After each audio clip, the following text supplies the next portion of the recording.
Hello, everyone, and welcome back to Ethos Online. Again, this is a space where we can be, belong, and become the very best version of ourselves. So, wherever you're joining us, whether you're sitting on the couch, driving to work, if you're driving to work, don't watch the video, only listen. Yeah. Wherever you are, we just want to say thank you for joining us. We love the fact that so many people are walking with us on these journeys, reading along, studying along. I might even say this, if you are reading through the book of Genesis with us, take time after we explain some of these concepts in each chapter, in each verse. Please read it again yourself. Don't just take my word for it. Dig deep. Some of you have asked, what translation are you using? I go back to the Hebrew, and I'll often interpret the text that way. Many of us can't do that, don't have time to do it. So I would just say choose some of the better translations you've seen that are similar to the ones we have here. NIV often will get pretty decent when it comes to like the Old Testament. It just kind of depends on what you're using. I would typically avoid like a King James version, unless you just straight up like Old English, right? But again, those are the translation I typically use. I want to go back to the original and get as close as I can. And so again, that's why I spend a lot of time and energy doing it, because I want to bring something as close to the original intent as I can. And so we move through these chapters, we move through this beautiful book, this compilation of works called the Bible. And the very beginning, we are moving through the book of Genesis, right? The origin stories. And as always, I'll remind you, not a history book, right? It was never written as a piece that was going to tell people exact dates, time frames. Ancient writers didn't write that way. They told stories. That's what they did, stories. And typically these stories were epic, mythic stories, Odysseus, all these different kinds of stories that they told. And oftentimes there was a lot of truth connected to it, but sometimes they would kind of add the fish stories, right? And so we think of Jonah and the whale, right? We know today, if you are swallowed by a whale, an actual whale, we know within 10, 15 minutes, the stomach acid alone of the whale is going to kill you, right? It's going to eat up your flesh. We know these things now. And we also know that when Jonah goes down to the bottom of the ocean, they don't call it the bottom of the ocean, they call it Sheol, right? And the word meant death. And so, again, we see a lot of interesting metaphor and concepts there. We also understand Israel is some of these main characters. So Israel experiences a death, but there's always a 3-day and then there's a resurrection into a new life. This is the story. There's always deeper parallels, deeper, bigger pictures. And yes, there was probably a Jonah somewhere, and there's a Abraham, there's an Isaac, there's a lot, but there are deeper, bigger pictures going on, and there are reasons for the tellings. And so when people ask me, did it happen? I say, it's true, not because it did or didn't happen. It's true because it happens.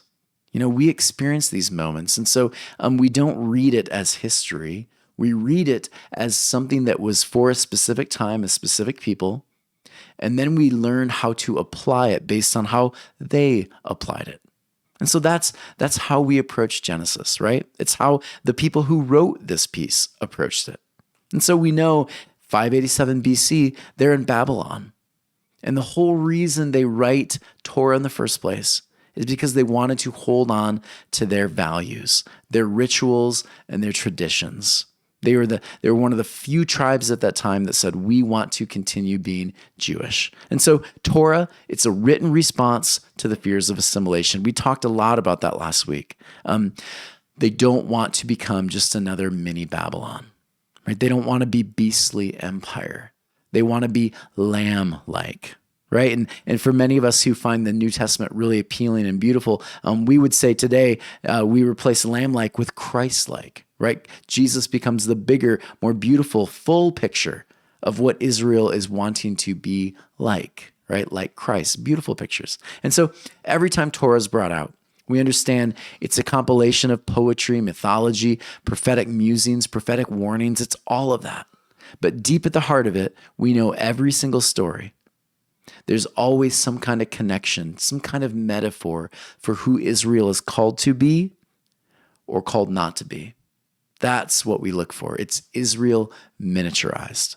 And so we talk about Abraham, right? That's where we are in chapter 19. Abraham and Lot, right? These messianic figures. And so Abraham, the founder, right? And the founder has someone who walks with him named Lot. And Lot is unfortunately the one that kind of strays a bit.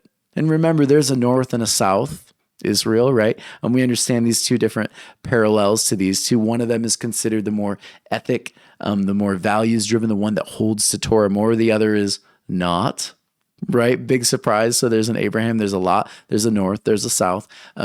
All of this, if you were a Jewish person, you would make the connections immediately. And so today, chapter 19, 27 through 38, big chunk, but I'm just going to move you through it because there's something beautiful there. It seems kind of like an odd story, right? Many of us have picked up some of these odd stories. We don't know what to do with them. We'll kind of pass over it, right? This is these moments with, if you remember back with Noah's daughters, right? They or sons, they see him naked. And what do we do with that? Well, if you're a Jewish person, there's something deep. So in this moment, there's this odd story where Lot's daughters, they do something kind of unnerving in our culture. And we're thinking, what? And we kind of skip past that. We don't read that to our children, right? But the Jews did. The Hebrews did, because they understood something really deeply profound about this section. And so I'll talk about that today. So in this section, we understand this is kind of a retelling of an Exodus experience, right? They are exiting the beastly empire. So there's always a moment for Israel. They're exiting Rome, Babylon, Greece, right? Egypt. They're exiting. And so before like the wrath of God comes, they exit. And so this is another one of those parallels. Before the flood comes, right? Before the flood totally takes down the empire. They have to leave quickly. They have to leave prepared, right? This is all part of the story. So here we go. I'll read you Genesis 19, 27 through 38. And Abraham arose early in the morning to the place where he had stood before the Lord.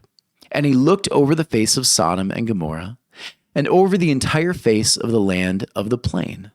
And he saw, and behold, the smoke of the earth had risen like the smoke of a furnace. Again, lots of interesting loaded language here, right? Furnace, dandelions, and all these connections. And it came to pass when God destroyed the cities of the plain that God remembered Abraham, and he sent Lot out of the midst of the destruction when he overturned the cities in which Lot had dwelt. And Lot went up from Zoar, and he dwelt in the mountain, and his two daughters were with him. For he was afraid to dwell in Zoar, so he dwelt in a cave, he and his two daughters. And the eldest said to the younger, Our father is old, and there is no man on earth to come upon us, as is the custom of all the earth. Come, let us give our father wine to drink. Let us lie with him. Let him bring us life seed from our father. And they gave their father wine to drink on that night. And the elder came and lay with her father, and he did not know her lying down or of her rising up. And it came to pass on the morrow that the elders said to the younger, Behold, last night I lay with our father. Let us give him wine to drink tonight too, and come lie with him, and let us bring to life seed from our father. All right? Again, odd, weird story for us today, right? But in this ancient culture, there's kind of some understanding here. So they gave their father to drink on that night also, and the younger arose and lay with him, and he did not know of her lying down or her rising up. And Lot's two daughters conceived from their father. And the elder bore a son, and she named him Moab. He is the father of Moab until this day. Again, where do your enemies come from, right? It's never going to be a positive thing. Yeah, so I'll get into that in a minute. And the younger, she too bore a son, and she named him Benjamin. He is the father of the children of Ammon until this day. So, let's dig in. Here we go. This is a weird, odd story, but there's something really beautiful and profound to consider. So consider this right from the get-go. Verse 27, 28. Abraham arose early in the morning to the place where he stood before the Lord. He looked over the face of Sodom and Gomorrah, over the entire face of the land of the plain. He saw, and behold, the smoke of the earth had risen like the smoke of a furnace. This one I find interesting. There are these moments for many of us, right? They happen every once in a while, right? I'll do the right thing. Or every once in a while, you do the good thing instead of doing the wrong thing. You make a good decision. There were some people telling you, no, do this. They were going this direction. You said, no, I'm holding firm to this, or whatever the thing was. Notice this though. There's no gloating going on for Abraham. Abraham has been the one that chose to stay, right? He's been the one that chose life. Lot's the one that kind of strays a bit, right? He goes in the wrong direction. Abraham could easily have been gloating, right? But there's no gloating happening here. And I find it really interesting. Very rarely do you see messianic figureheads gloating over those who've made the wrong decision, right? Over nations that have made poor, beastly decisions. No, the messianic figures, they weep. Jesus wept for the city. He did not gloat for the city. He wept for the city, for not just his people, but their enemies, right? He weeps. I think that's so important for us when we are in the high road, right? When we make the right decision, when we were on the right side of history, right? That's so important not to be the one gloating, but to continue showing empathy, sympathy with those who are hurting, who have chosen the wrong direction. That is such a powerful place. Not one of, oh, look at me, what I did, right? I chose the right. No, we show sympathy. We weep. We sit with them, right? We look over. We see what's happening. We don't gloat. I think that is such an interesting perspective right from the get-go. I'll continue reading. And it came to pass when God destroyed the cities of the plain that God remembered Abraham, and he sent Lot out of the midst of the destruction when he overturned the cities in which Lot had dwelt. I think this is such a beautiful picture. It's so easy to get caught up in this idea that the divine is wrathful, angry, always looking to punish, right? But here's the beauty. This verse says God remembers, right? In the middle of your pain, in the middle of your brokenness, you are not forgotten. Love this idea. You're not forgotten, right? In the middle of the brokenness, in the middle of the cycle, the thing, when things hit the fan, right? You're not forgotten. You are not forgotten. For Israel, this is so important. Like, think about this. They're in Babylon, right? It feels like the divine has completely written them off. They felt like these things were promised to them. If you do these things, if you live life fully, then good things will happen. But what good things have happened? We're in Babylon. The response is, you are not forgotten. God has not forgotten you. He hasn't left you. Good things will, he's not gone, right? Don't forget who you are, because God hasn't. And like, what a beautiful message for many of us, right? In the middle of pain, in the middle of the frustrating thing, in the middle of a time where you just feel like the world is chaotic, when you feel like certain things are going the wrong direction, don't forget who you are. God hasn't. Like, what a beautiful reminder. He did not forget who they were, right? And however you view the divine, what a beautiful picture. You're not forgotten, right? Good hope is just around the corner. Life is going to happen again. Hold on. Continues. And Lot went up from Zoar, and he dwelt in the mountain, and his 2 daughters were with him, for he was afraid to dwell in Zoar. So he dwelled in a cave, he and his 2 daughters. I want you to notice a couple things happened here. He was going to go to Zoar, right? He was going to go sit in the plain. What a cool moment. Lot says, you know what? I'm going to continue my journey upward. I'm going to go up the mountain. But notice this. He's not at the mountaintop. The problem with Lot, he keeps stopping, right? Like his journey is to the mountaintop, right? Israel's journey is to the mountaintop, but where does he go? Well, at least he's not on the plains anymore, but he's stuck himself in a cave. And this cave thing isn't interesting. Why a cave, right? We know he chooses to avoid Zoar because it's close to Sodom. But there's something interesting about the cave. Right? In rabbinic tradition, here's what they have to say about the cave. I find this really interesting. Lot hides in a cave.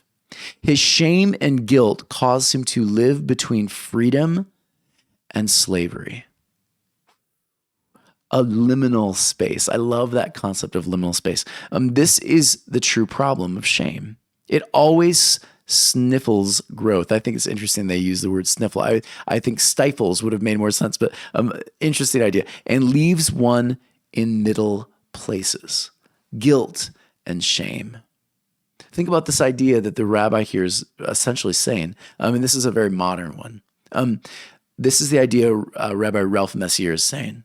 He's saying sometimes when we allow guilt and shame to totally control where we go, we don't actually move forward. Our growth gets stuck.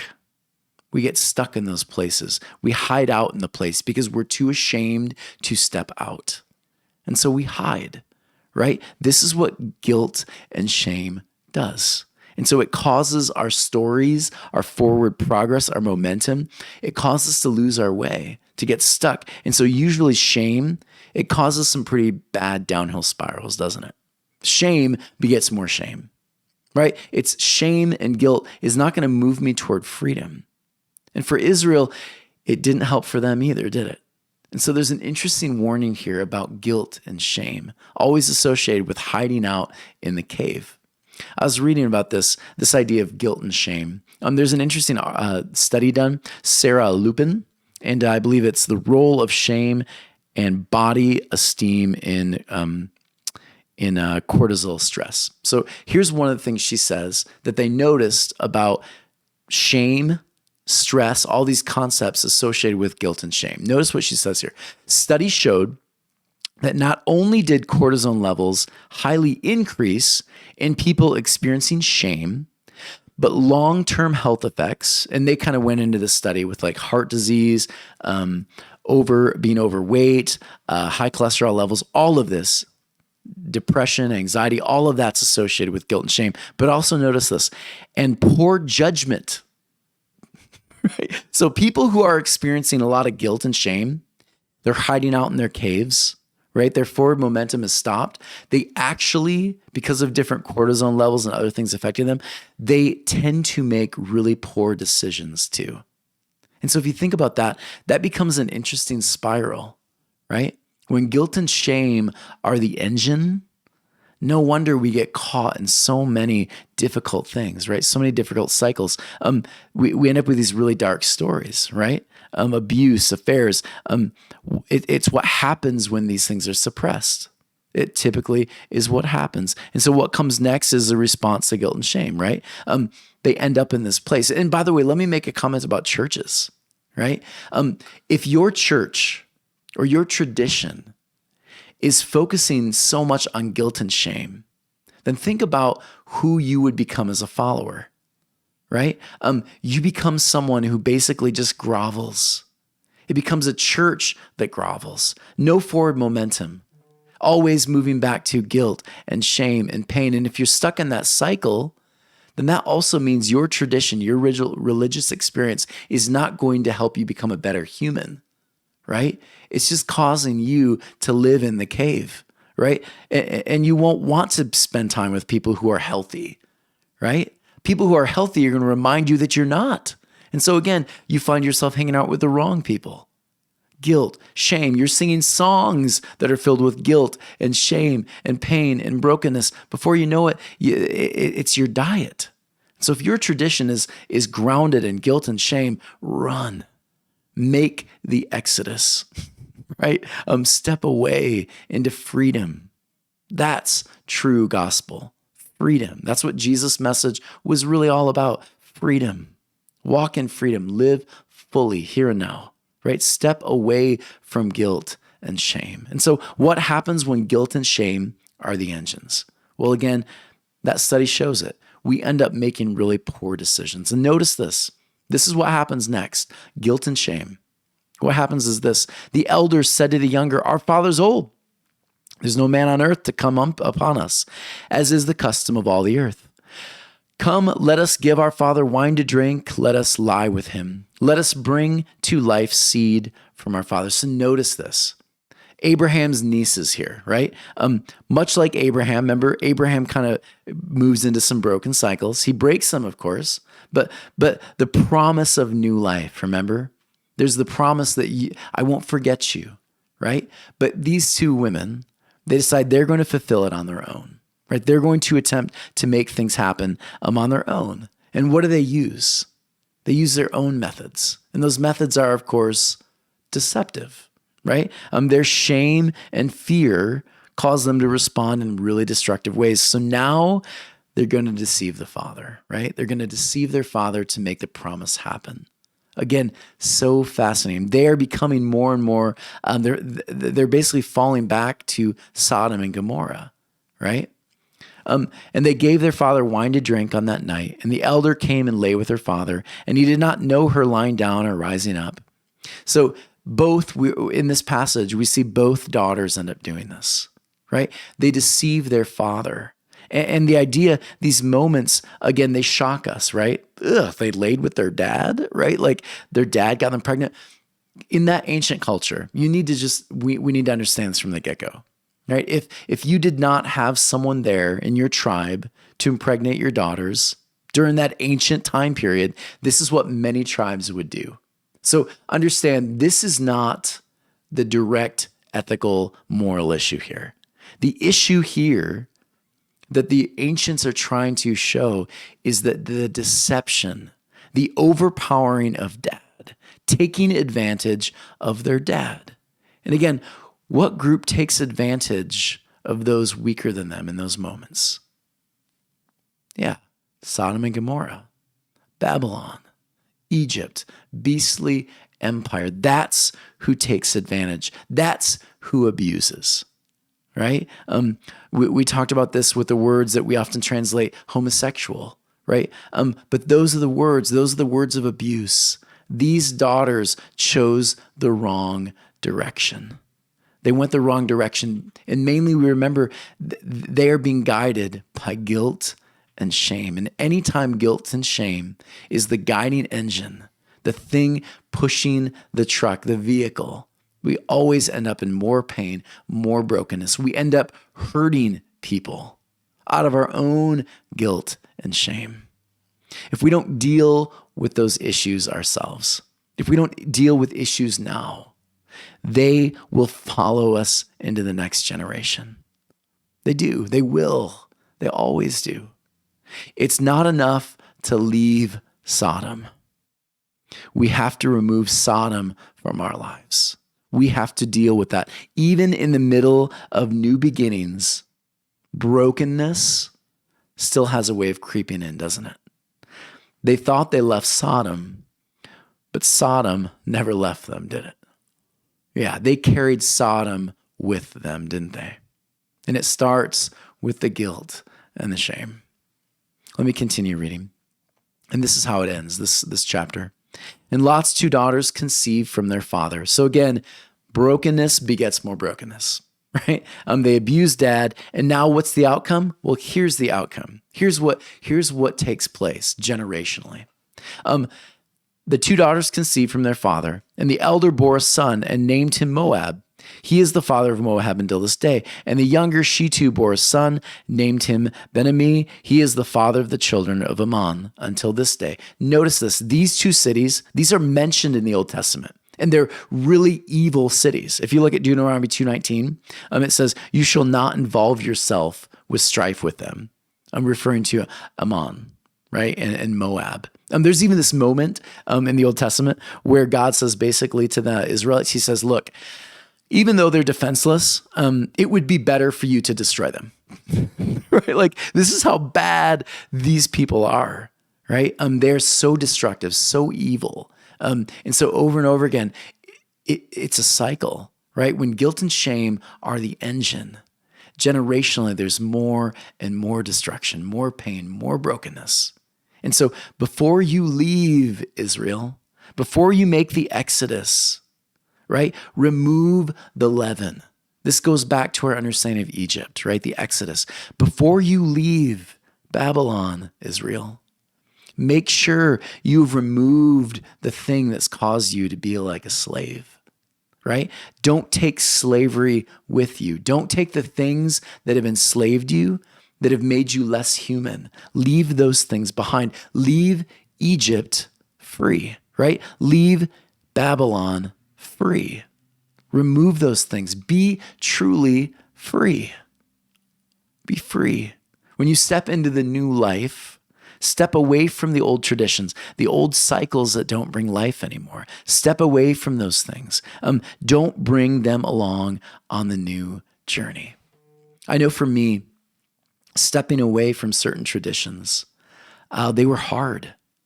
And I remember feeling so angry. I'm so frustrated. I remember those feelings. And the sad thing was, I didn't pick up on this. And there were certain things I remember carrying with me into the new. And those things, they started to toxify the new things I was beginning. And it was only when friends and mentors and the divine began to reveal this to me, it was like, oh, you cannot take Egypt with you into the new freedom place. You just can't. The promised land is not the promised land if you're bringing slavery, brokenness, vicious cycles, anger. If you're bringing those things with you into the new life, it's not going to be the new life very long. It's just going to become another Babylon, another Egypt, another Rome. And so whatever it is, whether it's a relationship, if you don't deal with those vicious cycles, if you don't deal with some of the guilt and the shame, the poor understanding of self, if you don't deal with those things, you're just going to find someone else that's going to cause you to feel that same way. You'll end up in more brokenness. The job, right? So many of us think if I just get a different job, it'll be so much better. But if you don't deal with those things that have caused you brokenness, if you don't work on you and some of those other issues and brokenness and anger, if you don't deal with those things, you're just going to repeat the same cycle at the new job, at the new church, in the new relationship, in the new state. We have to learn to deal with those things here and now. So what do? How do we take it home? Here's what for me, I started thinking, how do we ensure that we leave the past behind? When the new opportunity comes, how do we fully walk in it? And so, number one, take complete responsibility for yourself and your story. I've learned this the hard way. Sometimes we have to own our mistakes. Often, right? Often the things that happen to us, most of the time when you hear someone talk about, I'm the victim, you know, sometimes, many times you had a part to play, didn't you? And I think for many of us, it's hard to accept the parts we played. Very rarely do you find innocent people in the middle of these kind of experiences. Yeah. So what part did you play in the brokenness? Because often, not always, but often we did. Take ownership. Don't be the victim, right? Be heroic. Take responsibility for your part in the thing. Number two, make a plan to live differently. Right? Make a plan. When you make a plan, you don't fall into the same pitfalls over and over again. Make a plan. I am going to do this differently this time around. And this is how I'm going to do it. Number three, gather your strength. I thought about this one for a while. Gather my strength. This is what it looked like for me. I chose to, after stepping out, and even in the middle of stepping out, I started to work out. I started to run. I started to read more and more material that was more about my own well-being. And so by the time when I did step out, I was a stronger, fuller person. I wasn't perfect, but I was stronger, fuller, ready, prepared as much as I could be for the new thing. Number five, forgive yourself and others. You cannot fully be in the new thing, the promised land, if you have not chosen to forgive. And really, we've talked about this before. Forgiveness is not for them. It's for you, right? Forgiveness is for you, because you're no longer holding on to it. Not forgiving people. I love that quote. Not forgiving someone is like buying the rat poison, eating it yourself, expecting the rat to die. Yeah. Learn to forgive. Learn to move on. Learn to move forward. And lastly, learn lessons from the past. Again, this is why history is so important. We don't rewrite it. We don't reshape it. We understand history is history. These things happen. What do we do now? How do we move forward now? We know certain things were wrong. Certain lessons were learned. We know our part in the story. What do we do now? How do we move forward now? What lessons did I learn that have helped me to be more present, more alive, more prepared in the new thing I'm in now? Everyone, I hope you enjoyed this. This was so much fun. I'm losing my voice. I talked so much, but this was good. Ethos-church.org/donate. Please consider donating to what we do. We spend so much time, so much energy trying to make these videos as great as we can because we think it's important. We think the Bible has something really beautiful to offer. If you want to join us live, please send me an email. We're going to continue finding new ways to have conversations live where we get to talk about doubts, fears, interpretations, all of it. Email me at tonywerfel@gmail.com. Would love to hear from you. And as always, hit that subscribe button, share that video. We're so grateful to be journeying with you. Help us next week. Join us as we delve into chapter 20. Everyone, take care. Have a great week. Talk to you soon.